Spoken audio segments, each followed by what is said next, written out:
ലഹരിക്കേസിൽ കുടുങ്ങിയ നടൻ ഷൈൻ ടോം ചാക്കോയെ സർക്കാർ ഇനി നേരിട്ട് ചികിത്സിക്കും. സ്ഥിരമായി മയക്കുമരുന്ന് ഉപയോഗിക്കാറുണ്ടെന്നും ലഹരിയിൽ നിന്ന് മുക്തി നേടാൻ ആഗ്രഹമുണ്ടെന്നും അറിയിച്ചതിനെ തുടർന്നാണ് നടൻ ഷൈൻ ടോം ചാക്കോയെ ചികിത്സിക്കാൻ എക്സൈസ് വകുപ്പ് തീരുമാനിച്ചത്. സംസ്ഥാന സർക്കാരിന്റെ ലഹരി വിമുക്ത പദ്ധതിയായ വിമുക്തിയിൽ ഉൾപ്പെടുത്തിയാണ് ഷൈൻ ടോം ചാക്കോയെ ചികിത്സിക്കുന്നത്. ഹൈബ്രിഡ് കഞ്ചാവ് കേസിൽ അറസ്റ്റിലായ ഷൈൻ ടോം ചാക്കോ സിന്തറ്റിക് മരുന്നുകൾ ഉൾപ്പെടെയുള്ള വിവിധ ലഹരി വസ്തുക്കൾ ഉപയോഗിച്ചിരുന്നതായി ചോദ്യം ചെയ്യലിൽ സമ്മതിച്ചിരുന്നു.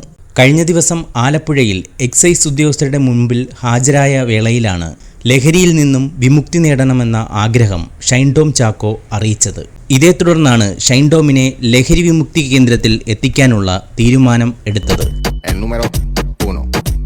ഈ വാർത്ത ഇഷ്ടമായാൽ ലൈക്ക് ചെയ്യൂ, ഷെയർ ചെയ്യൂ. നിങ്ങളുടെ അഭിപ്രായം കമന്റായി രേഖപ്പെടുത്തൂ. സബ്സ്ക്രൈബ് ചെയ്യൂ ബബിൾകം മീഡിയ.